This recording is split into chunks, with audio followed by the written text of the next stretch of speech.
Good morning, guys. Today we're going to go over 6.3. We're going to go over the first half of 6.3 and we're going to finish 6.3 tomorrow. Now today we're looking at logarithms. Now logarithms are kind of visualized, but just know that as addition and subtraction are kind of opposite and multiplication and division are kind of opposite, exponential functions and logarithmic functions are also opposite. They're inverse. So how do we work with logarithms? Normally what you need to know is how to transform logarithms to exponents and vice versa to see how we can work with them. And later on we'll see that we do operations with logarithms, etc., etc. Now this looks like a normal exponential function. We already know b to the power x equals y. And the book turns this into this pretty much. Log b of x equals y. Now, the way I work with logarithms is I ask myself the following question. What number do I have to raise the base by? What number do I have to raise this by to get this answer? For example, if I have log base 3, 9, what number do I raise 3 by to get 9? And you of course know that the answer is 2. So again, the answer here would be 2. What number do you raise the base by to get this number? Let's go over another one. Log base 5 of 25. What number do I raise my 5 by to get 25? Again, the answer is 2. That's the question I ask myself to work with logs. What number do I have to raise this by? So 5 raised to the what is 25, and that's going to give you the answer of the logs. Now, let's start converting certain logarithms to exponents and vice versa. Let's go over example 1 in the book. Let's go over example 1 in the book. So they're telling me to turn this. They're asking me to turn this. Again, and right now, you don't even have to evaluate how I was doing it previously. They're giving you all the numbers, and all you have to do is convert it into exponential. Evaluating exponents will come in a little bit. The next one is log 12 equals 1. And the last one is log 1 1/4 of 4 equals -1. And I'm also going to just prove that these are correct. Now, what number do you raise 2 by to end up with 16? 2 by 2, 4 times 2, 8 times 2, 16. The answer is 4, so that's correct. What number do I raise 4 by to end up with 1? This is a rule that you should know already, that any number elevated to the power 0 is going to be 1. That one's also correct. What number do you raise 12 by to end up with 12? First power. Also correct. Now, sometimes students do mistakes when we're dealing with fractions or negative exponents. Here you have to know the rules of the exponents. As I mentioned, we're going to be using them the remainder of this year and a lot of next year, just like factoring. If you have this fraction, what number do I have to raise that fraction by to end up with 4? You should know that it's -1, because when we have a negative exponent, you can just flip the fraction and you end up with 4. So -1 is the proper answer. Again, right now, we're not actually evaluating these logarithms. I'm just showing you that they are correct. Now, in order to transform them into exponent mode, what I do is you take the base of the logarithm, 2, and that becomes the base of the exponential function. And then these two numbers, you flip them. This 4, which is on the right-hand side, now becomes the exponent on the left-hand side. And this number, which was on the left-hand side, now becomes the answer on the right-hand side. So you pop up the base, and then you flip these numbers. The right number always becomes the exponent. Again, let's repeat here. And also, this 4 has to be at the bottom, stuck to the G. Don't make a big 4. The base has to be a small number stuck to the G at the bottom. So again, the base here is 4. I'm going to flip these two numbers, and the number on the right-hand side becomes my exponent. The number on the left-hand side becomes my answer. A base of 12. The number on the right-hand side becomes the exponent. The number on the left-hand side becomes the answer. Base of 1/4. 1/4 becomes my base. The number on the right-hand side becomes the exponent. Remember, when you're dealing with fractions, you have to put a parenthesis. If you do this, all you're saying is that the -1 applies to the number 1, not the 4. You have to do a parenthesis to cover the entire term. So again, the right-hand side becomes the exponent, and the left-hand number becomes the answer. And just as we evaluated these logarithms, let's go ahead and evaluate these exponential expressions. 2 to the power 4 is 16, correct. 4 to the power 0 is 1, correct. 12 to the first power is 12, correct. 1/4 to the -1 is 4, correct. So right now, all I did was convert logarithms to exponents. Remember, the base becomes the base, flip the numbers, the right-hand side becomes the exponent, the left-hand side becomes the answer, and you're done. Doesn't matter what numbers they give you, how big they are, how small they are, if they're negative or positive. Doesn't matter. Base becomes the base, this number becomes the exponent, this number becomes the answer. Done. That's it for example 1. Now let's go over example 2. In example 2, now I'm told the opposite. Let's turn exponential functions into logarithmic functions. Oops. Okay, there we go.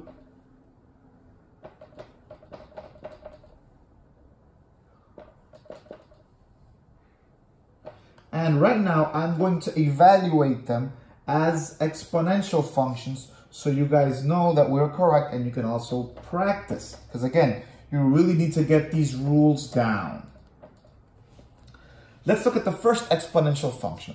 Again, you don't have to evaluate them every time you're going to turn them into logarithmic. You don't have to do that. But I'm just going to prove that these exponential functions are actually giving me the correct answer so you can practice these rules as much as possible. 5 squared is 25. That's correct. 10 to the -1 is the exact same thing as flipping the 10 to my denominator, and 1 divided by 10 is 0.1. So that's correct. 8 to the 2/3 equals 4. Remember the rules of the radicals.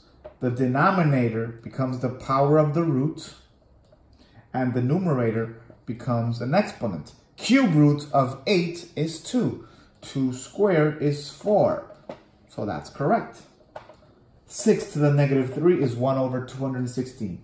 6 to the -3, when I flip the 6, is the same thing as 1 over 6 cubed. 6 cubed is 216. That's also correct.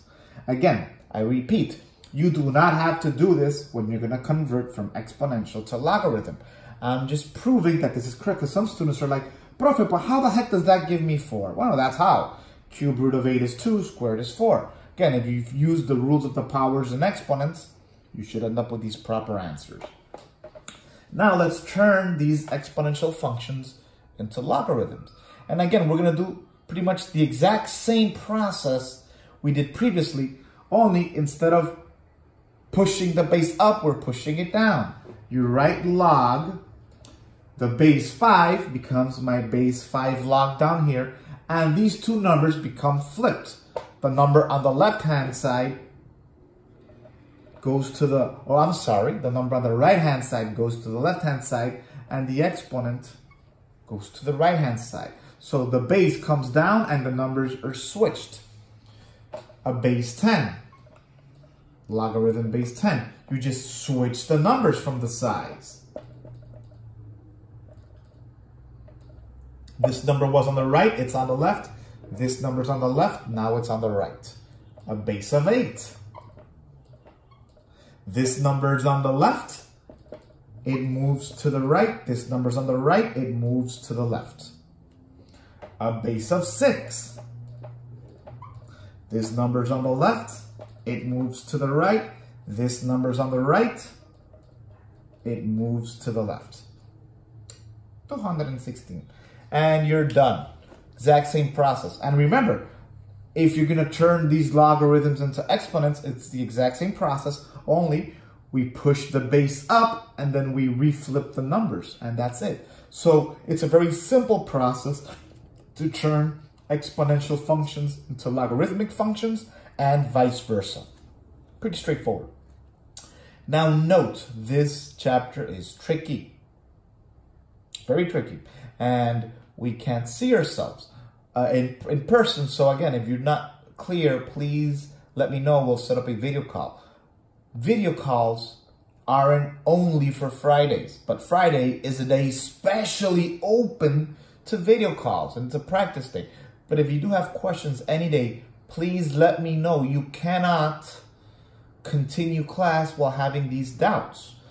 You have to be very clear. Again, if you're not sure, we can set up a video call. If multiple students aren't sure, we'll set up a group call. Perfectly fine. I want everybody understanding at least 95 to 100% of everything we're doing. So please be sure that you're understanding, or we can set up a call. Now, let's go over example 3, and that's going to be it for today's class. Example 3 is pretty much what we have been doing more or less, which is evaluating our logarithms. For example, they tell me log 464, but they don't give me the answer. Now we're going to actually find the answer.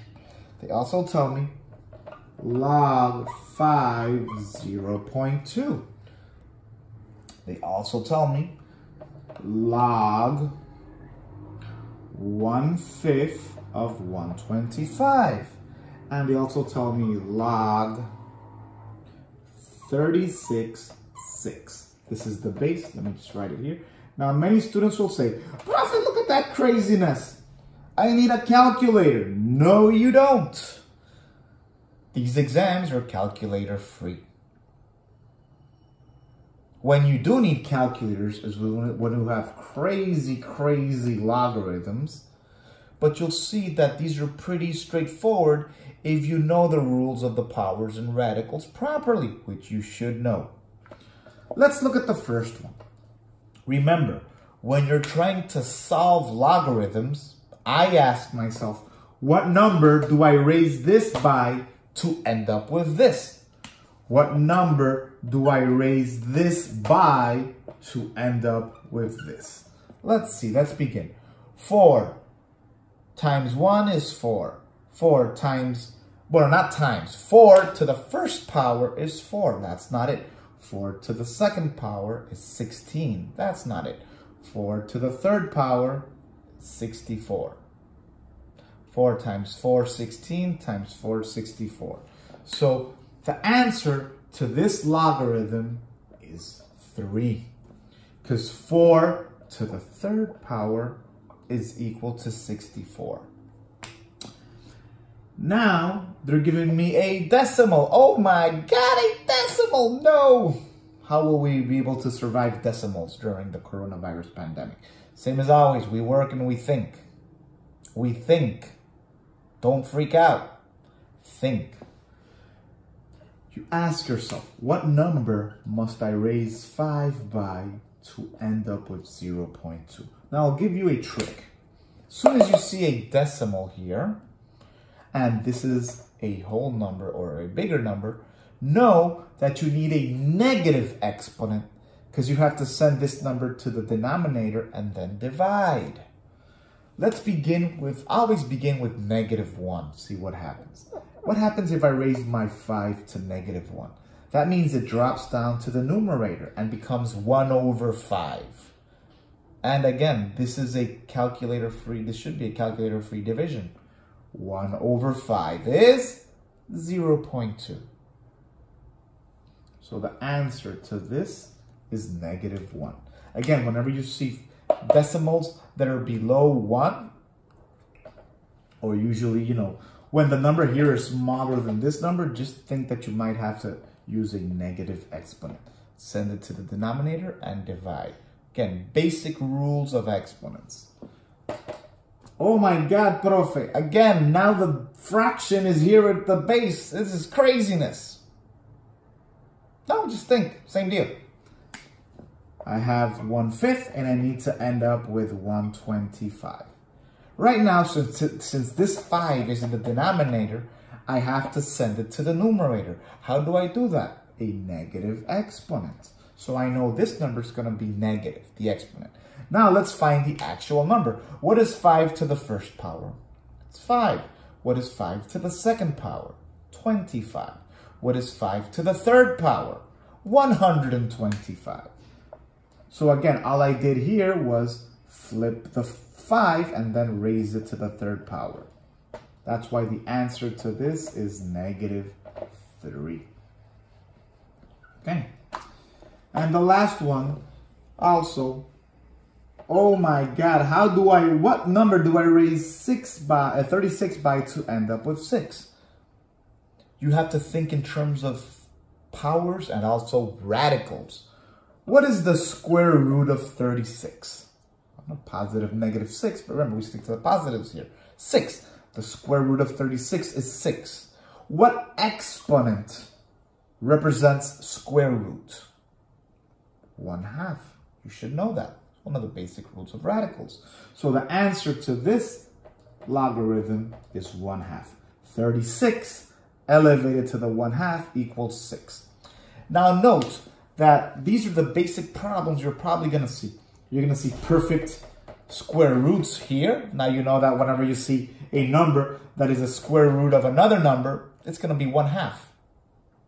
You're going to have fractional exponents here. Know that you're going to have a negative exponent to raise it to the numerator, then find the value.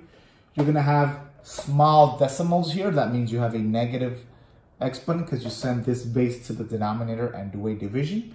And you're also going to have normal, 4 to the what value equals this, or 5 to the what value equals this, or 3 to the what value equals this. And that's it for today's theoretical class. That was examples 1, 2, and 3. Tomorrow, we're going to go over common and natural logs, which is just an extension of this class. It's not that much more difficult, but I don't want to cram you guys with too much material with this class. Again, I'm going to place the homework now. But again, be absolutely certain that if you don't know how to do these problems, you let me know when we set up a video call.